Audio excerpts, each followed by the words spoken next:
Hello friends, welcome back. ಇವತ್ತು day 3 and day 4ದು updates ಕೊಡೋದಕ್ಕೆ ಟ್ರೈ ಮಾಡ್ತಿದ್ದೇನೆ. Day 3 out of 8 challenges 8 rules 7 complete ಮಾಡಿದ್ದೇನೆ successfully due to some personal work.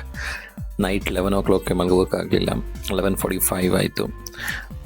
Apart from that ಬೇರೆ ಎಲ್ಲ complete ಮಾಡಿದ್ದೀನಿ. And day 4ಅಲ್ಲೂ ಕೂಡ ಎಲ್ಲ ಟಾಸ್ಕ್ಗಳನ್ನ ಕಂಪ್ಲೀಟ್ ಮಾಡಿದ್ದೀನಿ successfully. One more quick update, ಇನ್ಮೇಲೆ ಎವ್ರಿ ಡೇ ಶೂಟ್ ಅಥವಾ ವಾಯ್ಸ್ ಓವರ್ ಮಾಡೋಕ್ಕೆ ಕಷ್ಟ ಆಗ್ಬೋದು. ಎಡಿಟ್ ಮಾಡಿ ಕಾಂಟೆಂಟ್ ಕ್ರಿಯೇಷನ್ಗೆ 2-3 hours ಆಗಿಬಿಡುತ್ತೆ.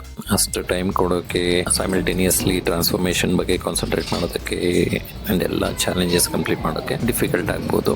ಅದರಿಂದ ಎವ್ರಿ ಡೇ ಕ್ವಿಕ್ ಆಗಿ 1 minute ಅಪ್ಡೇಟ್ ಮಾಡೋದಕ್ಕೆ ಟ್ರೈ ಮಾಡ್ತೀನಿ. When ever time permits video shoot ಕೂಡ ಮಾಡೋಣ. ಆ್ಯಂಡ್ ಫ್ರೆಂಡ್ಸ್, ತುಂಬ ಜನ ಫೇಲ್ ಆಗ್ತಿದ್ದಾರೆ ಅನ್ಸುತ್ತೆ.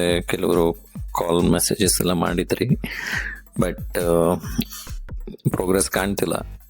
ಹೌದು, it is not easy to do it. ನನಗೂ ಕೂಡ ಎಷ್ಟೊಂದು ಸಿಚುವೇಶನ್ಸಲ್ಲಿ ಜಾಬ್ ಮಾಡೋಣ, ಬೆಳಿಗ್ಗೆ ಎದ್ದೇಳೋದು ಬೇಡ, ಆಗಲ್ಲ ಅನ್ನೋದೆಲ್ಲ ಥಾಟ್ಸ್ ಬರ್ತಾ ಇರುತ್ತೆ. ಬಟ್ ಅದನ್ನೆಲ್ಲ ಕ್ರಾಸ್ ಮಾಡ್ಕೊಂಡು ಮುಂದೆ ಹೋದ್ರೇ ನಾವು ಅಂದ್ಕೊಂಡ್ರೆ ಗೋಲ್ ಅಚೀವ್ ಮಾಡೋಕ್ಕಾಗತ್ತೆ. ಸೊ ಮನ್ಸ್ ಮಾಡಿ and take the first step. ಇಲ್ಲ ಅಂತ ಹೇಳಿದ್ರೆ it is very difficult. All the best.